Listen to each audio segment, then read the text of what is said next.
La mia voce è sempre peggio. Allora, siccome è da un po' che faccio dei video riguardo a questa cosa, volevo un po' aggiornarvi, darvi il quadro generale più approfondito su quello che sta succedendo, perché un po' l'ho già spiegato, soprattutto sul mio Instagram, ma ci tenevo anche qui sul canale a spiegarvi cosa succede, perché da un paio di mesi che non porto più live, faccio fatica a fare dei video e ho iniziato un percorso. E quindi volevo bene spiegarvi cosa sto facendo, anche come uno degli obiettivi per questo mio 2026. Allora, io ho sempre voluto, quando ero piccolo, cantare, non so perché, era uno dei miei obiettivi diventare un cantante, non so perché, ma in realtà alla fine non ci ho mai provato, non ci ho mai creduto. Quando avevo 18 anni ho detto, beh, sai cosa? Ci provo, mi iscrivo a un corso di canto, ma mi ero talmente tanto demoralizzato.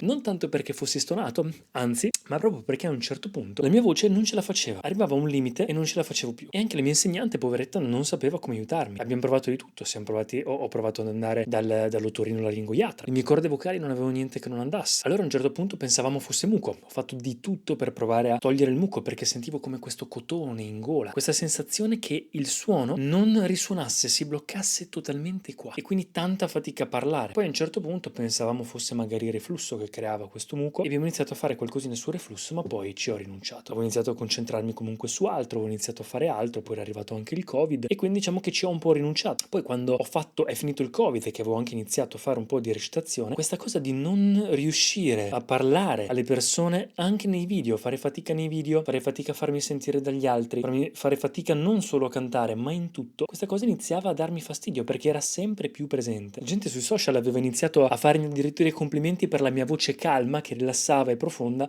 ma in realtà non sapevano che io ero totalmente nel torto a parlare così.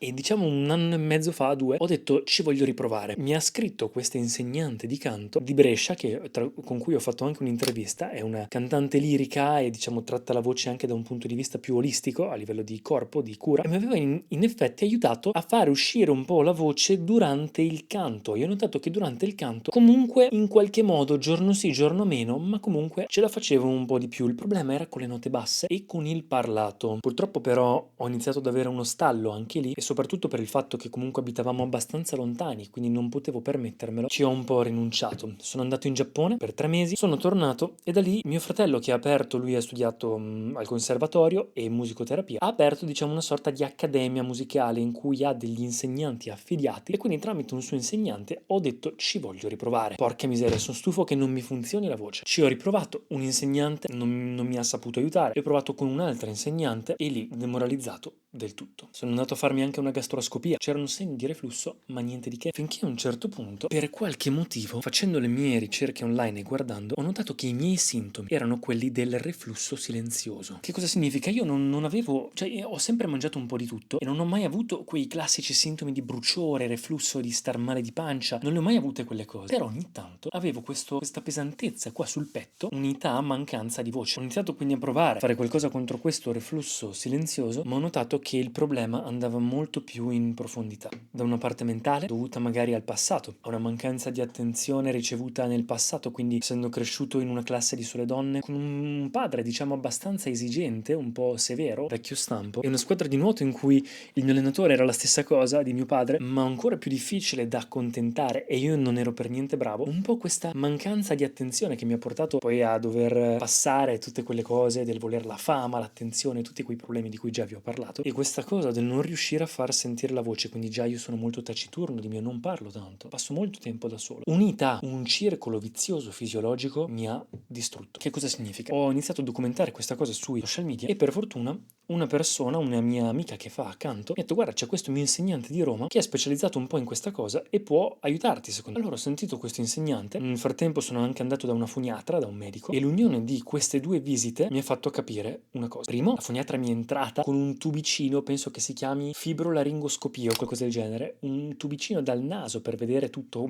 qua come era messo, mi ha controllato le orecchie e poi fin dentro le corde vocali, cioè fin sopra, fino alla gola, per vedere le corde vocali e anche come funzionavano. Mi ha detto che utilizzavo le corde vocali in modo totalmente scorretto. Tanto segno di reflusso cronico negli anni, irritazione. E poi qualche problemino nel naso, come un polipetto da togliere, un po' di irritazione, sempre per il reflusso, un setto leggermente deviato, ma quello quella è una cosa comune che hanno tantissime persone, e poi delle robe alle orecchie, quindi mi ha dato un sacco di farmaci e adesso per un paio di mesi dovrò prendere questi farmaci e vedere come va. Innanzitutto per togliere il reflusso, uno è questo qua, il Tamagid Pro, da prendere 2 volte al giorno dopo i pasti, non so come farò in Cina, e questo per il lattosio, dovrò stare lontano dal lattosio per un po', quando mangio il lattosio di prendere quella lì, Digesi 9000, e poi una cosa per le orecchie, per pulirle, per fare una pulita generale, uno spray acqua marina per il naso per lavarlo e pulirlo in questo periodo per togliere l'irritazione, e Rinoff, un'altra cosa per il naso per quel polipetto e tutte quelle cose. E mi ha suggerito di andare da una logopedista. Il giorno della logopedista è il giorno in cui ho avuto anche questo insegnante di canto. Mi ha detto: guarda che tu, da come me l'hai descritta, stavi malissimo, ma canti bene. È nel parlato soprattutto il problema. E mi ha detto: guarda che secondo me non è il reflusso il problema. Il reflusso non è la causa, ma una conseguenza. Il fatto che parli male, alzi troppo la laringe, stringi troppo questi muscoli e stringi, ti sforzi per far uscire la voce, fai in modo anche tale di creare tensione, creare continuamente questo reflusso che irrita e crea ancora più tensione. Quindi si è creato un meccanismo di compensazione, un circolo vizioso, una cosa dietro l'altra, e quindi faccio fatica a toglierlo. La logopedista mi ha confermato un po' questa cosa. Quindi, ricapitolando, è tutto un po' complesso, il piano è questo qui. Io ci tengo soprattutto anche almeno per poter parlare correttamente il canto, vedremo, ma almeno per poter parlare con risonanza, invece di avere sempre questa fatica nel parlare, questo cotone in gola, questo male quando parlo, fare un periodo con la logopedista che mi ha già dato un paio di esercizi da tenere durante questo viaggio, perché fatalità ho questo viaggio in Cina che durerà un mese, continuare adesso con le cose per togliere il reflusso, perché il mio reflusso è un po' come un vaso pieno d'acqua. Attualmente qualsiasi goccia extra fa traboccare il vaso, quindi mi irrita tutto. Quindi devo evitare più cose possibili per il reflusso, che non è tanto gastroesofageo, ma è laringo qualcosa, quindi è più qua, più una questione di gas che risalite, proprio perché chiudo male, perché ho i muscoli sempre stanchi, tirati qua. Togliere il reflusso, continuare con la logopedista e provare ad andare avanti con questo insegnante di canto. Torno dalla Cina e continuo così. Poi un'altra visita con la foniatra e vedremo come va. Per il reflusso sto